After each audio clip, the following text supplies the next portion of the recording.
We are and have been talking about John the Baptist, sure, but there is something that is really not taken into consideration when it comes to John the Baptist, and it begins with who they are compared to. Who is John compared to? Looking in the book of Luke chapter 1, 16 and 17, "And many of the children of Israel shall he turn to the Lord their God, and he shall go before him in the spirit and power of Elias, to turn the hearts of the fathers to the children, and the disobedient to the wisdom of the just, to make ready a people prepared for the Lord." To make ready a people prepared for the Lord. Now, is this the mission? Was this the ministry of Elijah? When you think about someone turning the hearts of the fathers to the children and preparing the way for the Lord, that sounds very sweet. That sounds very cute.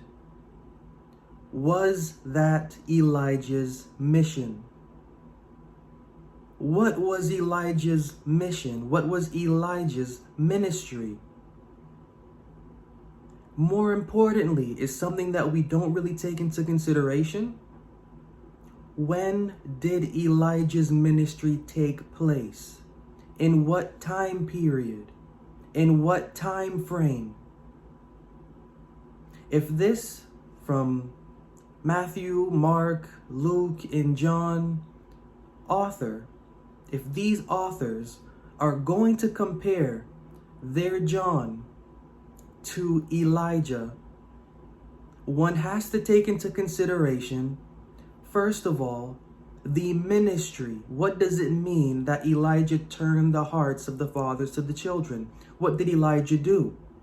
What was Elijah's ministry? 1. Who was Elijah's ministry against? 2. In what time period did Elijah's ministry exist? These are the questions we need to ask. I'm asking them. I will give the answers. We will get our answers.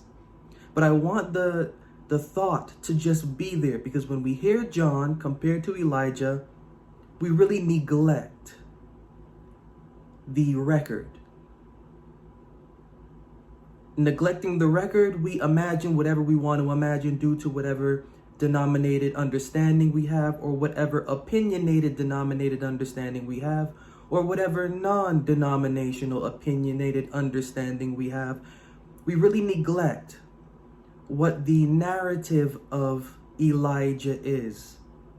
The narrative of Elijah and the patterned narrative that is to transfer over to that John character, because we have been discussing John and we are seeing that the character John is just that.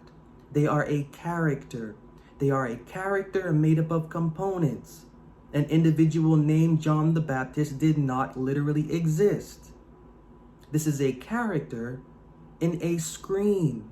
This is a character on the page of a play.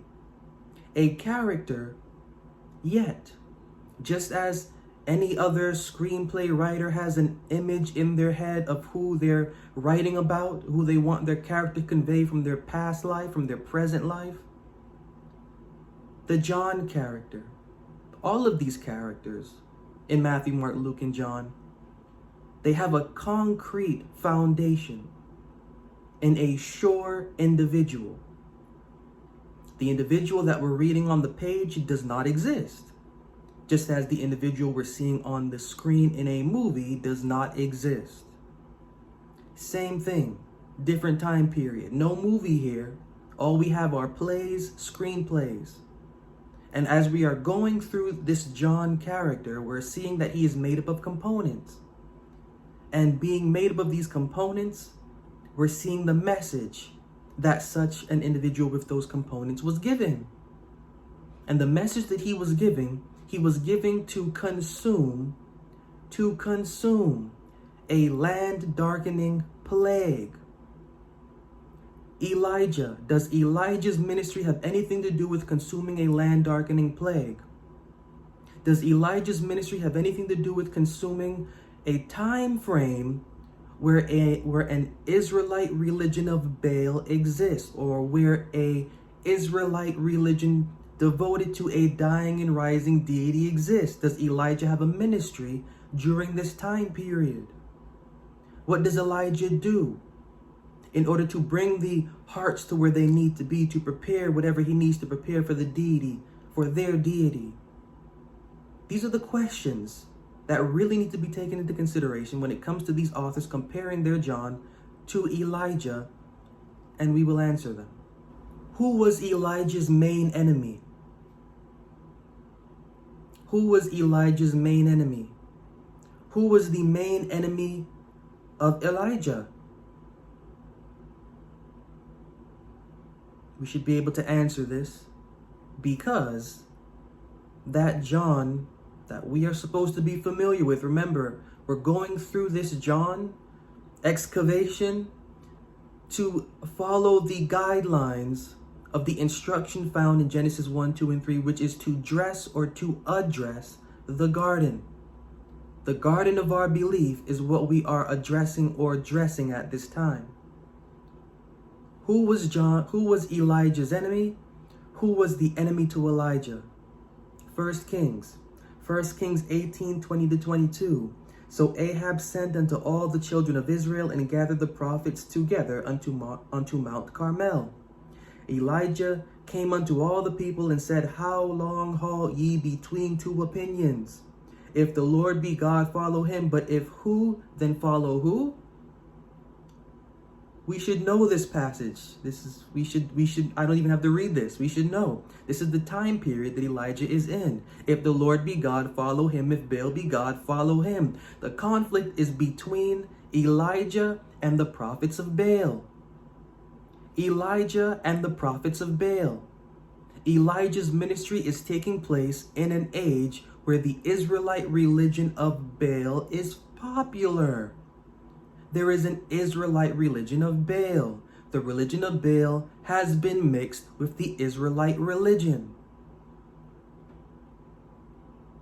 Again, Elijah's ministry takes place during a time period where the land is being darkened by an Israelite religion of Baal, when the land is being darkened by an Israelite religion devoted to a dying and rising deity. Those are the basic principal components. This is Elijah's time frame for his ministry. The side is, are you going to be on the side of the Israelite religion of the dying and rising deity?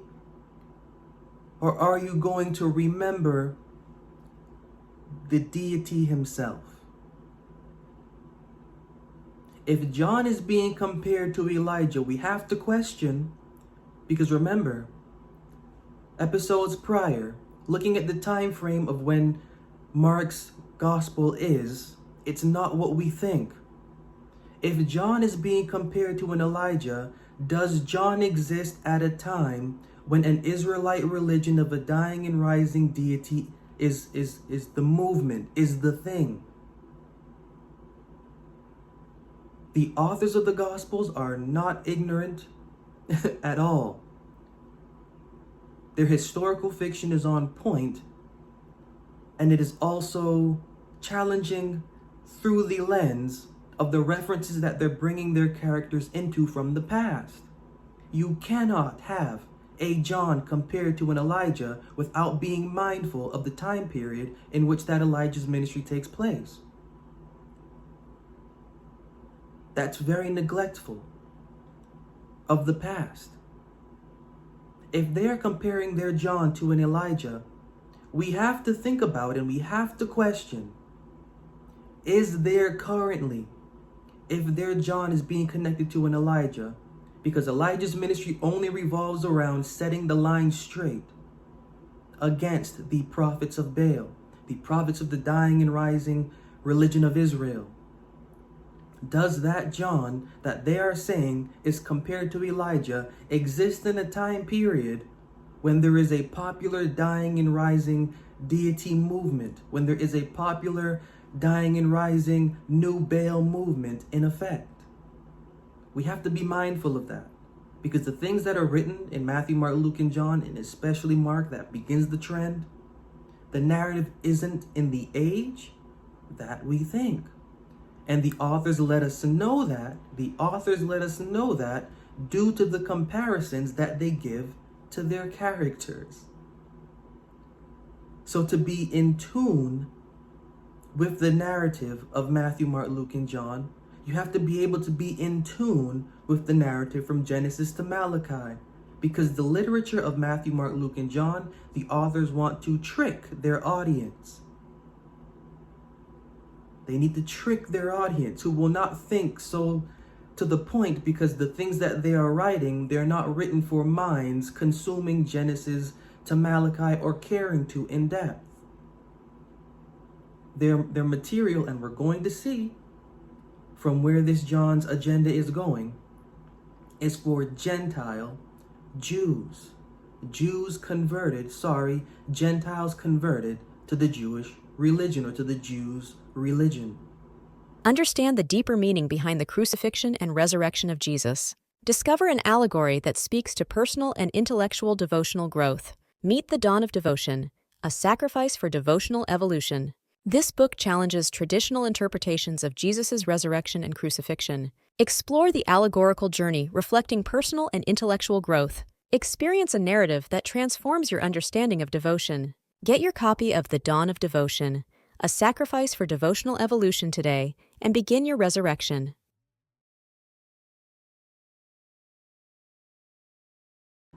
Why do the authors of Matthew, Mark, Luke, and John find it absolutely necessary to equate their John to Elijah? Asking this again. Why is this necessary? I'm asking this because this is just completely ridiculous that at this point in time, we're not making a connection. Why do they find it necessary to equate their John to that Elijah? Is something going on similar to John's ministry to Elijah's ministry? The ministry of John was to get the mind off the track, of the Israelite religion of Baal.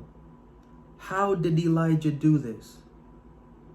How did Elijah seek to get the mind off of the track of the Israelite religion devoted to the dying and rising deity?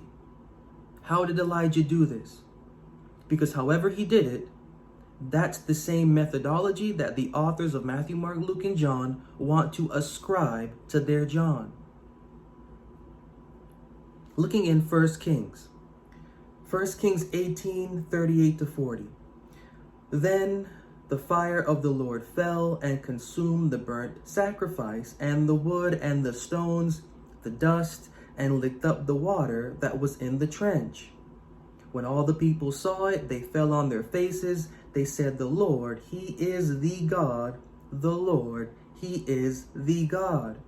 Elijah said unto them, "Take the prophets of Baal, let none of them escape." They took them. Elijah brought them down to the brook Kishon and slew them there. Elijah put up a test. Whose God is the best God? Whose God is the best God? Let's see whose God commands fire from above onto their burnt sacrifice. The prophets of Baal set up their altar and whatnot. They prayed and they prayed and they prayed. No fire came down upon their sacrifice to show that their God is a thing. Elijah said, "Maybe your God is sleeping." That's actually in the Bible. Elijah said, "Maybe your God is sleeping." He's mocking them. Then he said, when it came to his turn, "Throw some water on that fire for me. Throw some water on there. I guarantee nothing will disturb it. It'll still light up." And it did. And when it did, then it was understood that Elijah's deity was more powerful. Elijah then commanded the prophets of Baal to be killed. One of the ways that Elijah, his ministry, sought to bring the hearts of the fathers to the sons, sons to the fathers, to prepare the way, is that he persecuted the church of the Israelite religion devoted to the dying and rising deity. He persecuted the church devoted to the Israelite religion concerning the Israelite version of the dying and rising deity, the Israelite version of Baal. Baal, the religion of Baal and the religion of Israel were combined at this time. Is because their John is compared to Elijah, is John the Baptist existing in a time when the religion of Israel is mixed with the religion of Baal? Are they making, the authors of Matthew, Mark, Luke, and John, the comparison between their John and Elijah? Because in reality, to the author's mind, their John actually exists in a time period where the religion of Israel is combined with the religion of Baal. The first thing, or one of the things that Elijah did to bring the mind back on track, was to persecute the church devoted to the dying and rising deity. What next did he do? 2 Kings 1, 9, and 10. 2 Kings 1, 9, and 10. Then the king sent unto him a captain of 50. With his 50, he went up to him, and behold, he sat on the top of the hill. He spake unto him, Thou man of God, the king had said, Come down. Elijah answered and said to the captain of 50, If I be a man of God, then let fire come down from heaven and consume thee and thy 50. There came down fire from heaven and consumed him and his 50. Elijah persecuted the church devoted to the Israelite Baal. Elijah sent forth fire from above onto the ministers that represented the religion, the Israelite religion of the Israelite Baal. What does that mean? Turning to the book of Luke. Luke 9, 52 to 54. Luke 9, 52 to 54. And sent messengers before his face, and they went and entered into a village of the Samaritans to make ready for him. And they did not receive him, because his face was as though he would go to Jerusalem. And when his disciples, James and John, saw this from the Samaritans that would not receive him, they said, Lord, will thou that we command fire to come down from heaven and consume them, even as Elias did? What does it mean in 2024?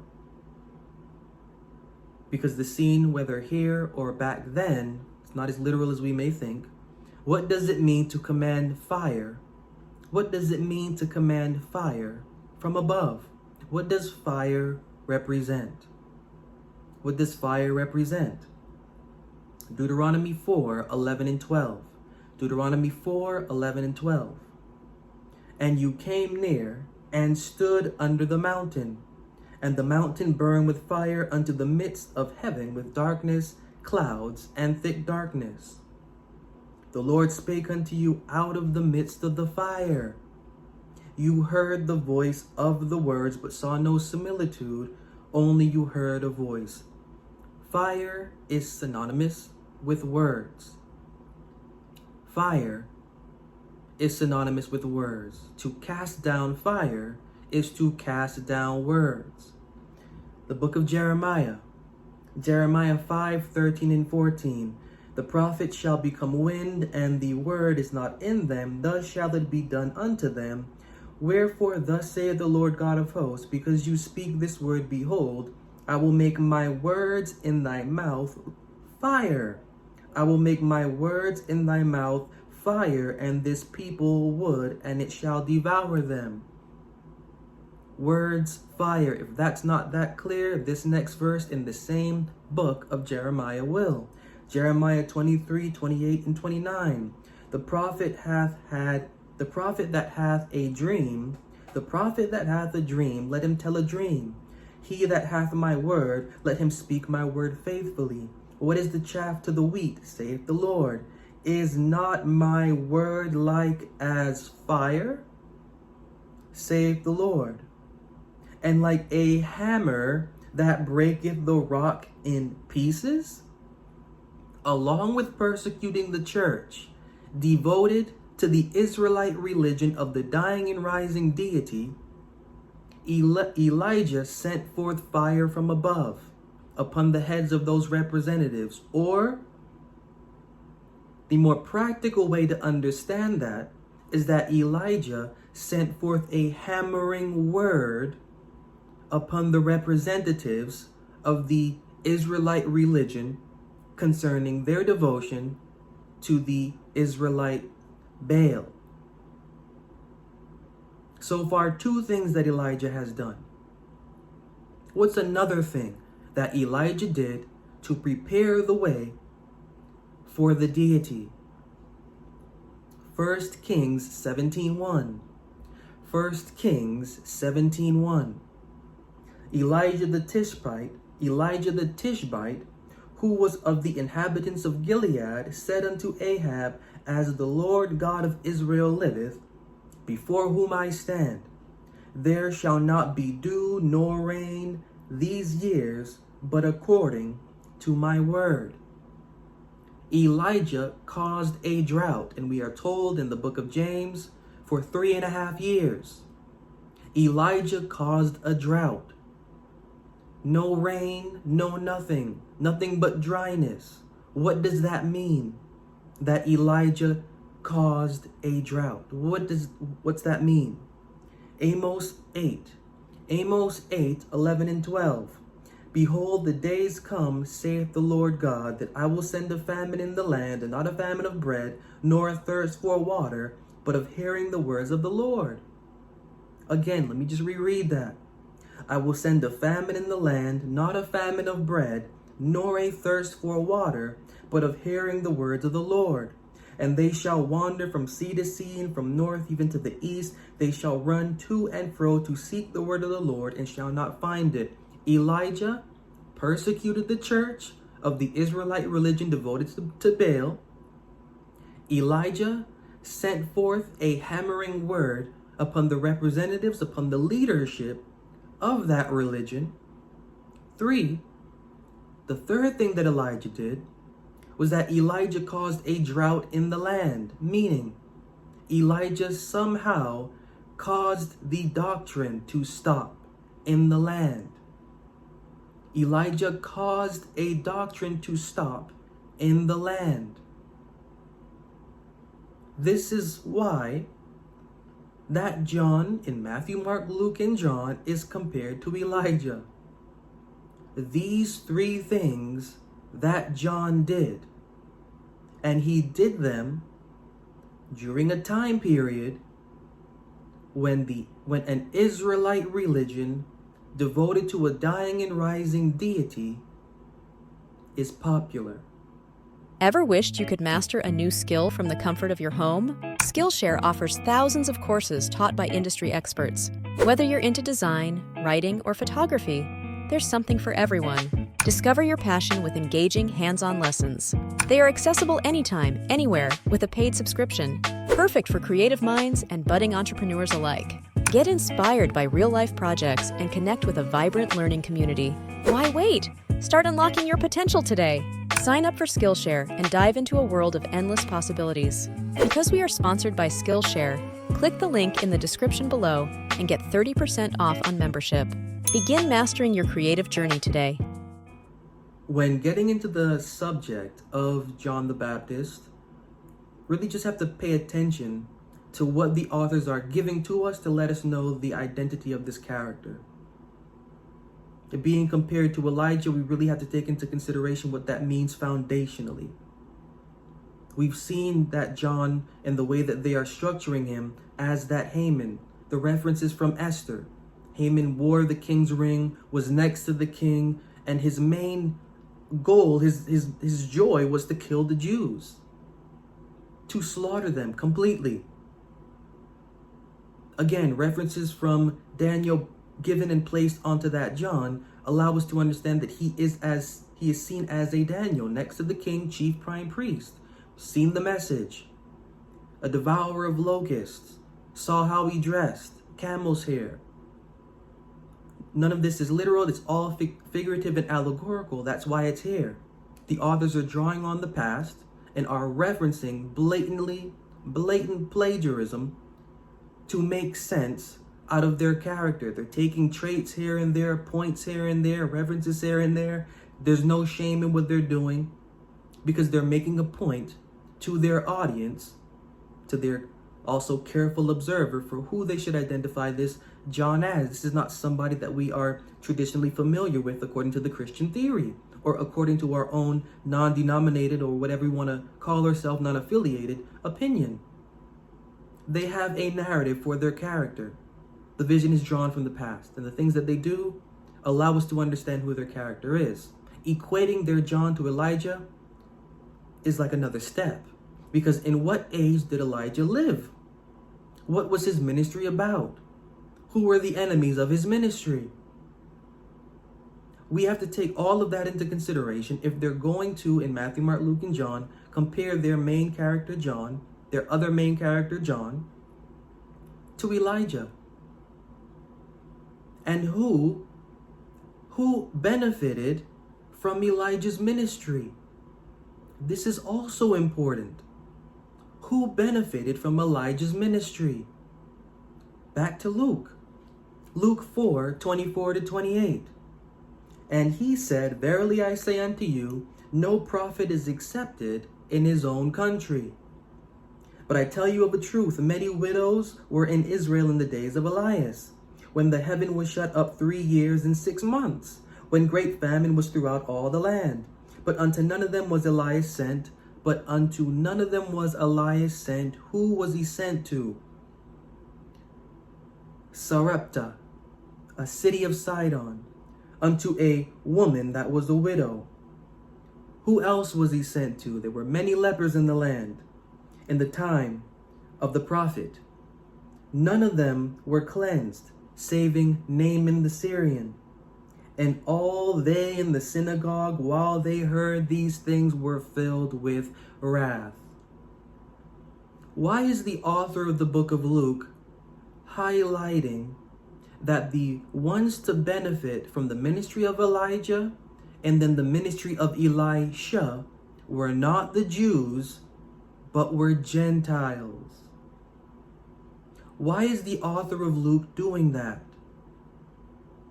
What's the point for the author of Luke highlighting the fact that the only ones that benefited from the ministry of Elijah and then Elisha were Gentiles? Could it be that the John of Matthew, Mark, Luke, and John, could it be that his ministry is geared toward the Gentiles? Could it be that everything that he has to say is to benefit the Gentiles?